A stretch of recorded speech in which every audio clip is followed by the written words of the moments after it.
Jeudi 29 septembre 2011, bienvenue dans la revue de presse de l'Union maritime et fluviale de Marseille-Fos. Marie-Hélène, Cathy, Nicole, Florence, je sais que vous y étiez. Je sais que vous y étiez hier soir. Pourquoi? Parce que j'étais au premier rang.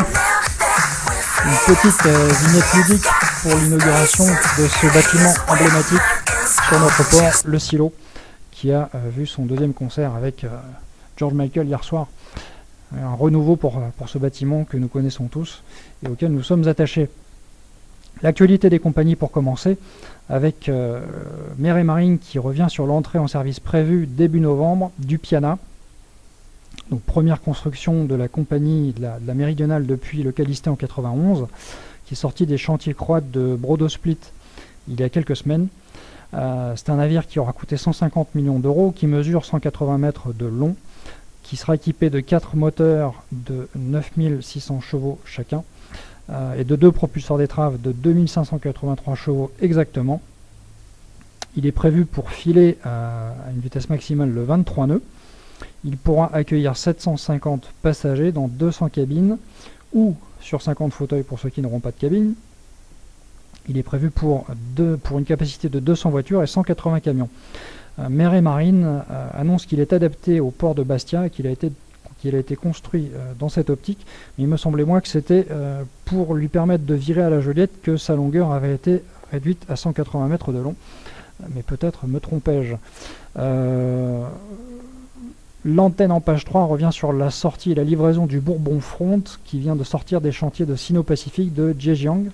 C'est le premier d'une série de 4 ravitailleurs de plateformes que Bourbon va lancer dans les mois qui viennent. L'actualité du raffinage est Lyon-Delbert, où les personnels continuent leur grève et souhaitent avoir des réponses sur l'avenir du site après la fermeture de la raffinerie. Vous retrouverez ça dans le cahier Région de la Provence, en page 3 en chiffres romains.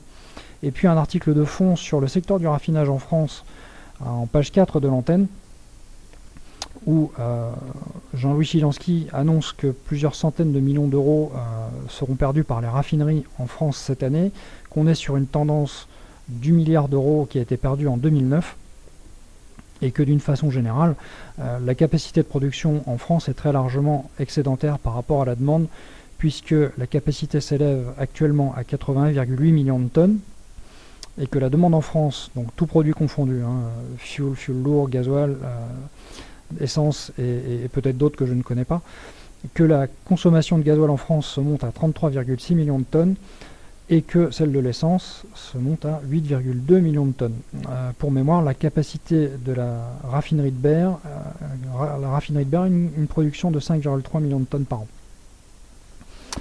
Le parc des Calanques, maintenant, la Provence, en page 6, revient sur le grand oral de Guy Tessier devant le conseil d'administration des parcs nationaux de France hier, et a interviewé le président du conseil d'administration, qui annonce que le conseil a donné un avis favorable à l'unanimité à la création du parc des Calanques, que la situation périurbaine particulière du parc a nécessité l'insertion de clauses dans la charte pour éviter la dégradation de l'image des parcs nationaux, puisque c'est quand même le premier parc périurbain d'envergure, ou même premier parc périurbain créé en France, que ce parc servira de modèle au futur parc qui est prévu à Fontainebleau, et qu'ensuite le conseil d'administration a souhaité insérer des amendements dirigés vers l'État pour qu'il mette à disposition les moyens nécessaires.